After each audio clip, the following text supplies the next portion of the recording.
নমস্কার, জেলা থেকে সরাসরি নিয়ে আপনাদের সাথে রয়েছি আমি প্রিয়াঙ্কা। শুরুতেই আমরা নজর রাখবো বিজেপির পঞ্চায়েত আর সেই পঞ্চায়েত এলাকার বাসিন্দা হয়ে তৃণমূল করায় একটি পরিবারকে বয়কট, মাইকিং করে বয়কটের ডাক দেওয়া হয়েছে। পূর্ব মেদিনীপুরের ভূপতিনগরে চাঞ্চল্যকর ঘটনা, অভিযোগের আঙুল বিজেপির দিকে। মাইকিং করে সামাজিক বয়কটের ডাক, আর অভিযোগের আঙুল কাদের দিকে? অভিযোগের আঙুল বিজেপির দিকে। বিজেপির বিরুদ্ধে অভিযোগ টিএমসি কর্মীর, তারা অবশ্য এই অভিযোগ মানতে নারাজ। সিদ্ধান্ত নিতে বাধ্য হবে।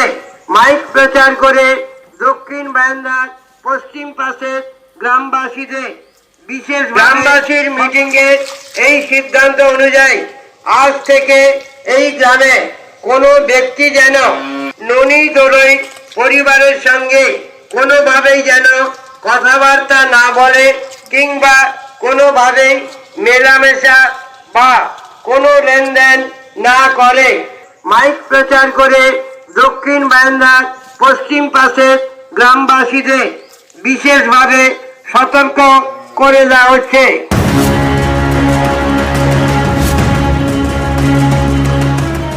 ননী দোলই, তার অপরাধ তিনি তৃণমূল করেন, তাই তাকে বয়কট।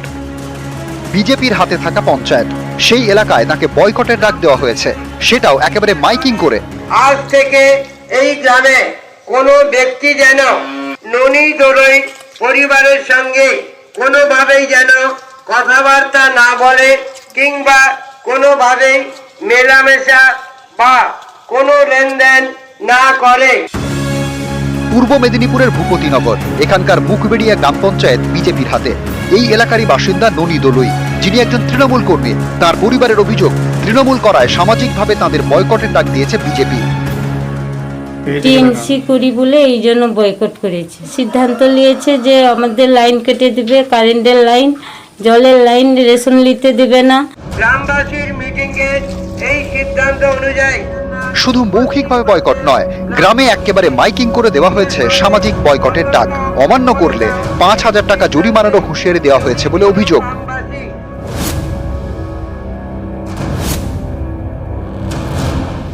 এ নিয়ে থানায় অভিযোগ দায়ের করেন তৃণমূল কর্মী ননী দোলই। তার অভিযোগের ভিত্তিতে বেশ কয়েকজনকে গ্রেপ্তার করেছে পুলিশ।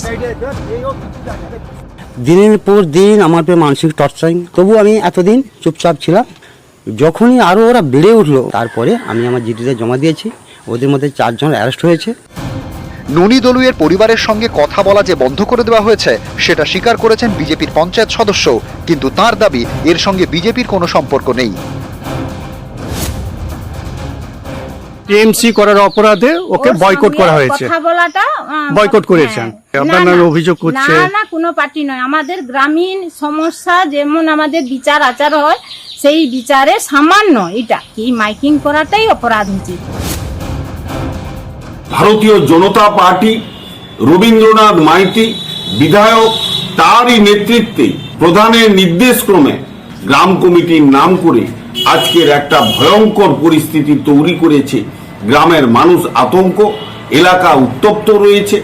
অভিযোগ সত্যতা হলে দল তার পাশে দাঁড়াবে না, কিন্তু এটাও একটি সম্ভাবনা থাকছে যে পুলিশ প্রশাসনকে ব্যবহার করে পুলিশ এবং তৃণমূলের যোগ সাজিয়েছে এই ধরনের ঘটা সম্ভব। গ্রামবাসীর মিটিংয়ে ভূপতিনগরের ঘটনা নিয়ে একদিকে যখন রাজনৈতিক চর্চা চলছে, তখন পুলিশের ধরপাকড়ও কিন্তু অব্যাহত।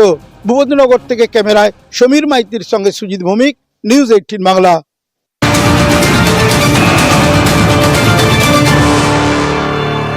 আর এবার আপনাদের দেখাবো হলদিয়া আইন কলেজে পরীক্ষা চলছে মহিষাদল রাজ কলেজে।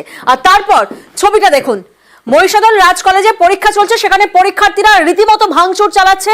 প্রিন্সিপালের ঘরের বাইরে পৌঁছে গিয়ে দরজা ভাঙচুর করা হয়। যে ছবি এই মুহূর্তে আপনাদেরকে দেখাচ্ছি, মহিষাদল রাজ কলেজে উত্তেজনা সৃষ্টি।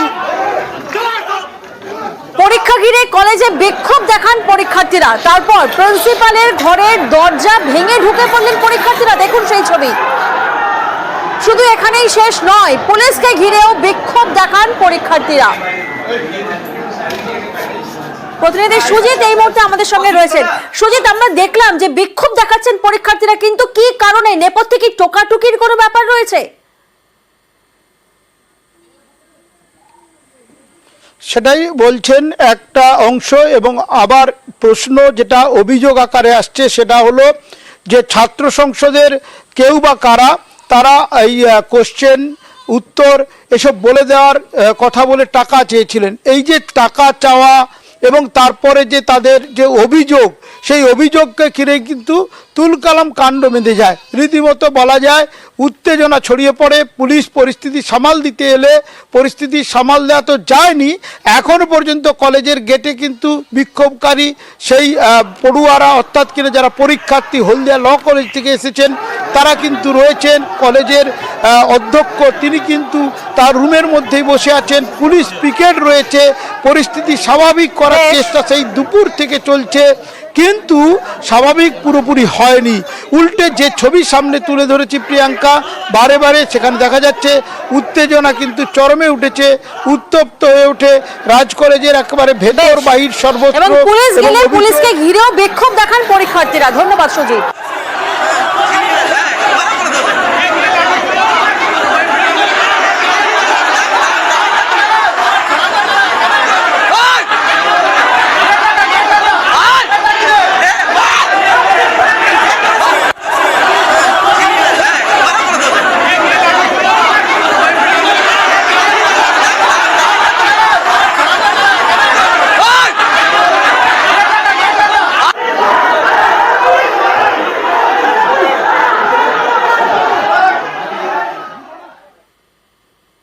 কিভাবে কলেজে ভাঙচুর চললো সেই ছবিটা আপনাদেরকে দেখালাম। এবার আরো একটি ভাঙচুরের ছবি আপনাদেরকে দেখাবো।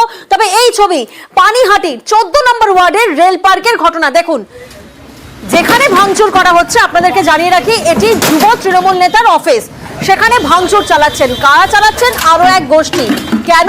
পানিহাটিতে তৃণমূলের দুই গোষ্ঠীর মারপিটের ছবি এই মুহূর্তে আপনারা দেখছেন।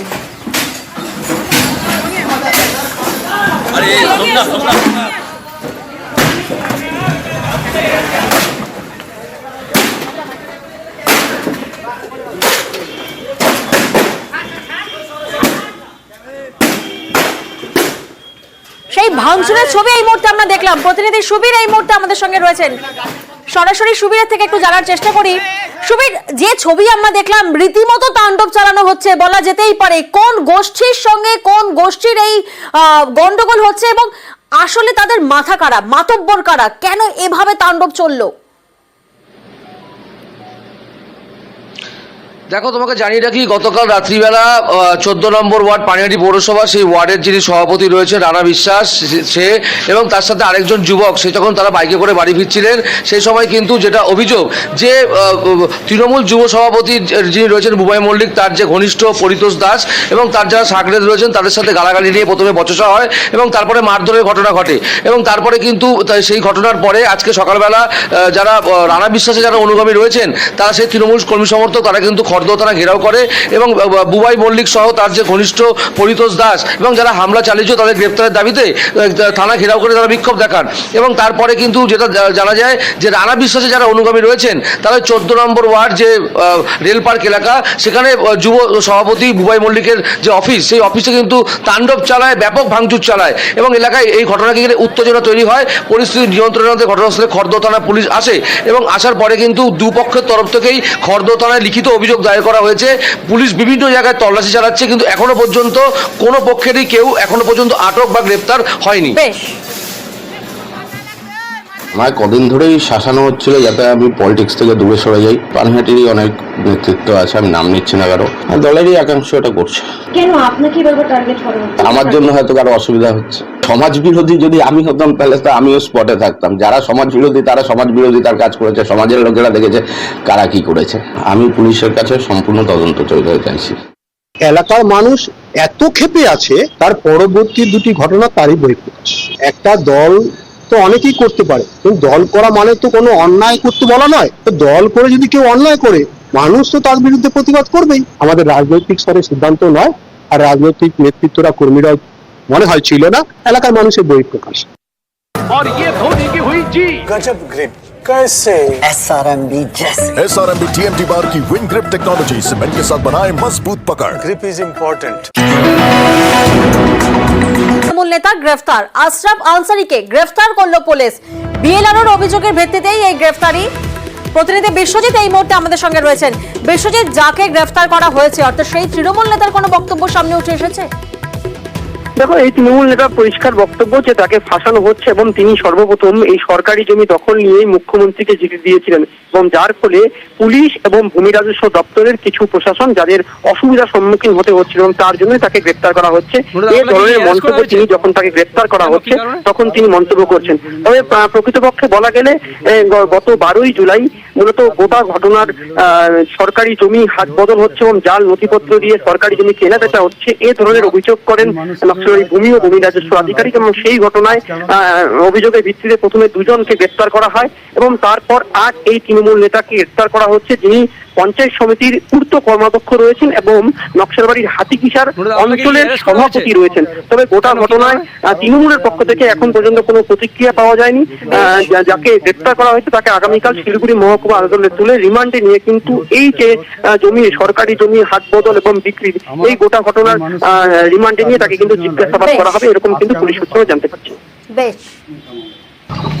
আপনাকে কি অ্যারেস্ট করা হয়েছে? আমাকে অ্যারেস্ট করছে। কেন, কি কারণে? কারণ বলে আমি জমিনের দলাল, ঠিক আছে, যেহেতু আমি বারবার সিএমকে কমপ্লেন করছি, যার জন্য পুলিশ এবং বিএলআরও দপ্তরে হচ্ছে প্রেফার হচ্ছে, যার জন্য আমাকে অ্যারেস্ট করা হচ্ছে।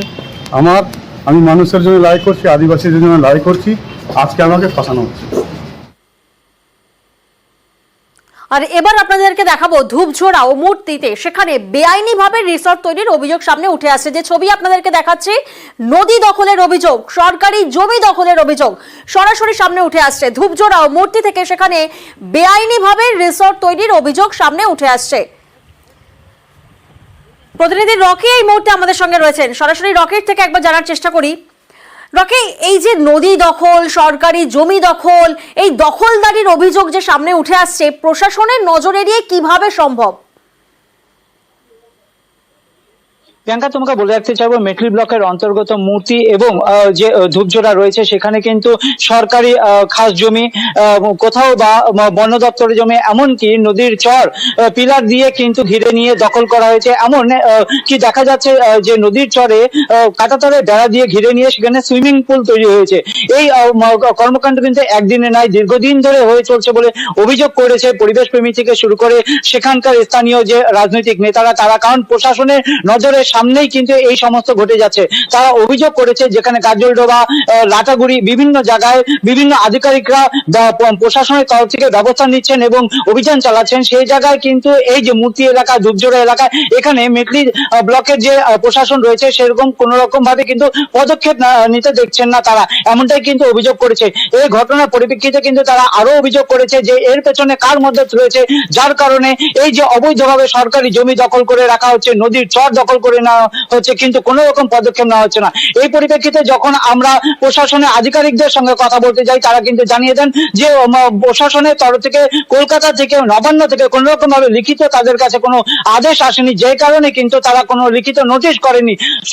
আরো জানান যে 4টি রিসর্টে নাকি তারা গিয়েছিলেন এবং মৌখিকভাবে তাদেরকে কাগজপত্র দেখানোর কথা বলেছে। যদিও গোটা ঘটনায় কিন্তু প্রশাসনের ভূমিকা নিয়ে প্রশ্ন উঠতে শুরু করেছে।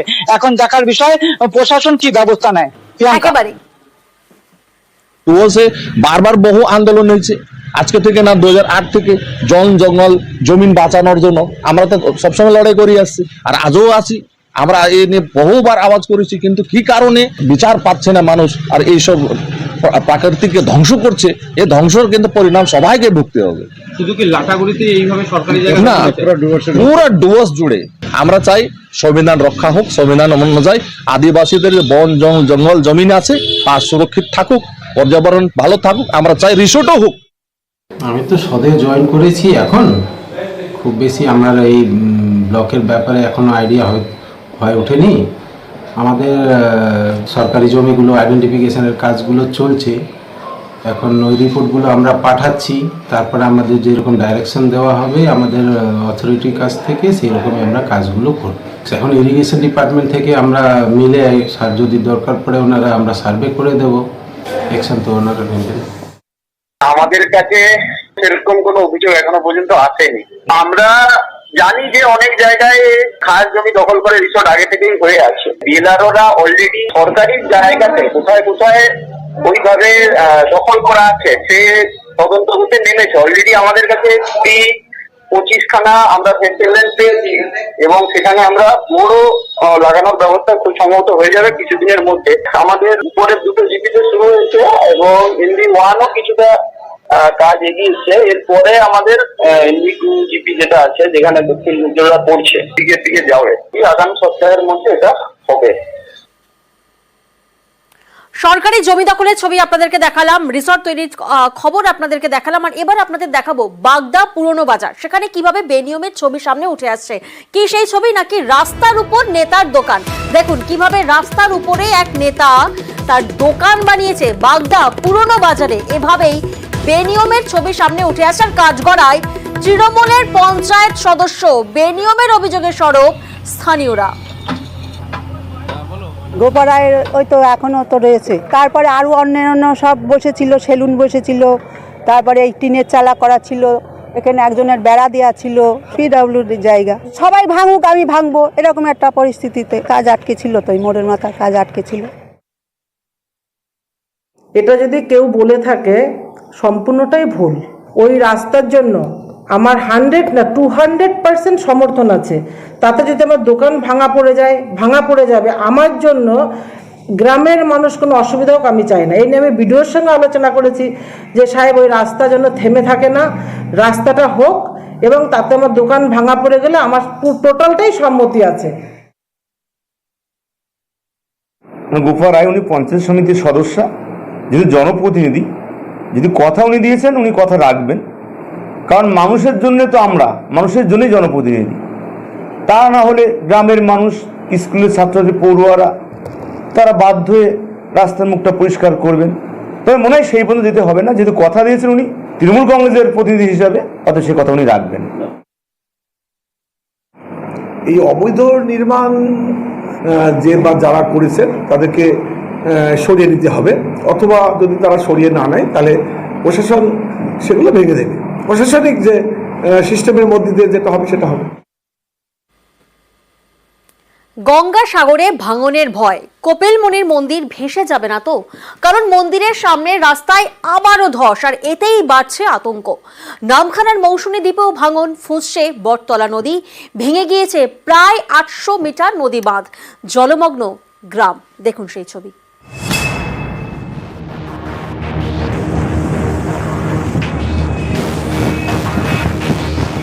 ফুঁসছে বঙ্গোপসাগর, আতঙ্কে গঙ্গাসাগর।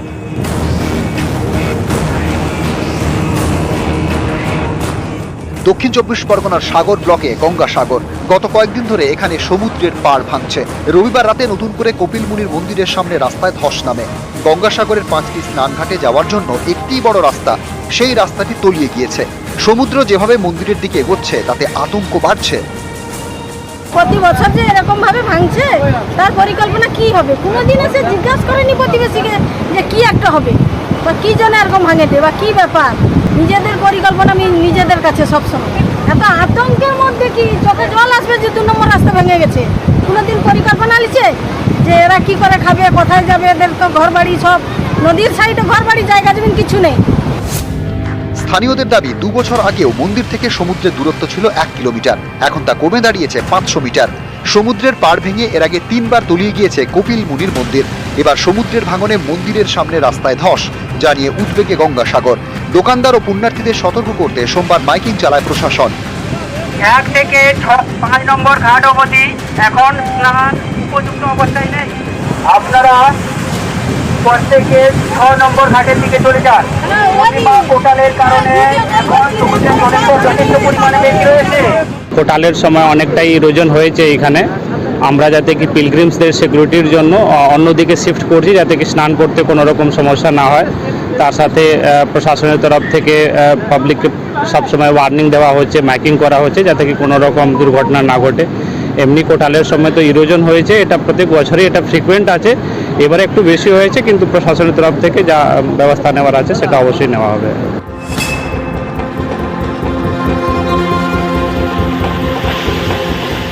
দক্ষিণ 24 পরগনারই নামখানা ব্লকের মৌসুমী দ্বীপ, এখানে নদী বাঁধে ভাঙন। বালিয়াড়া গ্রামের গা ঘেঁষে বটতলা নদী। এখন এই নদী ফুঁসছে, তলিয়ে গিয়েছে প্রায় 800 মিটার বাঁধ। জল ঢুকেছে গ্রামে, বেশ কয়েকটি বাড়ি জলমগ্ন।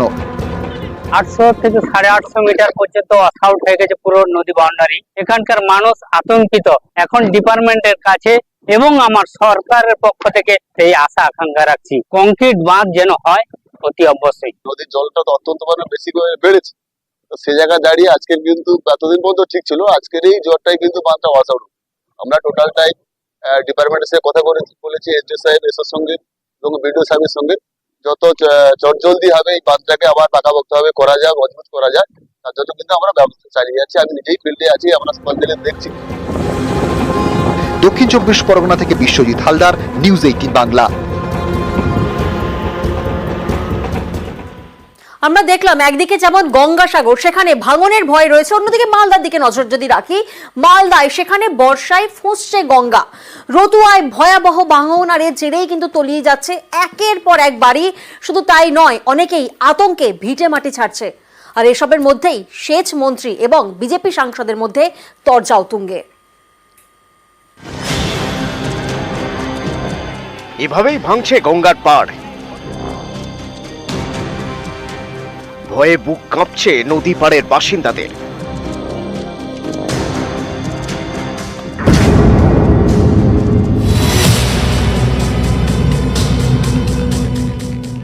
মালদার রতুয়া 1 নম্বর ব্লকের বিলাইমারি গ্রাম পঞ্চায়েতের কান্তুটোলা। গত বছরের পর এবারও এখানে ভয়ঙ্কর গঙ্গা। ভাঙনে ইতিমধ্যেই তলিয়ে গিয়েছে একের পর এক বাড়ি, বিঘের পর বিঘে চাষের জমি, ইলেকট্রিক ট্রান্সফরমার থেকে জলের কল, সব তলিয়ে গিয়েছে। দুর্ভোগ চরমে। স্থানীয়দের দাবি, মিলছে না খাবার জল, এলাকা জুড়ে কারেন্ট অফ। এদিকে প্রতিদিনই একটু একটু করে গ্রামের দিকে এগিয়ে আসছে গঙ্গা। এতে সকলেই আতঙ্কিত। অনেকেই ছাড়ছেন ভিটে মাটি, অনেকে আবার বাড়ি ঘর নিজেরাই ভেঙে ফেলছেন, যাতে ইটগুলো নিয়ে যাওয়া যায়, অন্য কোথাও একটা ঘর করা যায়। 10 কিলোমিটার দূরে ছিল নদী, কাটতে কাটতে আমাদের জমিন জায়গা সবই চলে গেল গঙ্গার বক্ষে। এবং বাড়িটা যে ছিল, বাড়িটাও গত সাল থেকে আমাদের বাড়িটাও গঙ্গা বক্ষে চলে গেল। এখনো সরকার কোনো মতামত নিচ্ছে না কিংবা কোনো কাজও করছে না। এর আগে বস্তার কাম হয়েছিল, কিন্তু সেই মতো মতামত কিছু করছে না। আর কিন্তু ওইগুলো হয়তো গঙ্গাতে চলে গেল। ক্ষণিকের জন্য এমন হয়ে যায়, পুড়েছে বাড়ি ঘর নিয়ে বসে যাচ্ছে একেবারে, এত পরিমাণ এইভাবে কাটছে। প্রত্যেক বছরই এটাকে আটকে রাখার চেষ্টা করি। সেন্ট্রাল গভর্নমেন্ট থেকে একটা টাকাও আমাদেরকে দেওয়া হচ্ছে না। বারবার অনারেবল চিফ মিনিস্টার দিদি মমতা ব্যানার্জি উনি চিঠি লিখেছেন প্রাইম মিনিস্টারকে, উনি এটা নিয়ে আন্দোলন করছেন, উনি প্রশাসনিক লড়াই লড়ছেন, কিন্তু তারপরেও বিজেপি সরকারের কোনো হেলদোল নেই। রাজ্য সরকার একটাও চিঠি দেয়নি কেন্দ্র সরকারকে এখনো পর্যন্ত। আমি তো দায়িত্ব নিয়ে বলছি। তাহলে এই সমস্ত এলাকার যে ভাঙন রোধ করবার জন্য রাজ্য সরকারের কি পদক্ষেপ করেছেন তারা? এখানে ডিপিআর তৈরি করে পাঠান যে আমরা এই কাজটা করতে চাই, তার জন্য অর্থ বরাদ্দ করার দায়িত্ব আমার। দরকার হলে পরে আমি ধর্ণা দিয়ে কেন্দ্রীয় সরকারের ওখানে ধর্ণায় বসবো।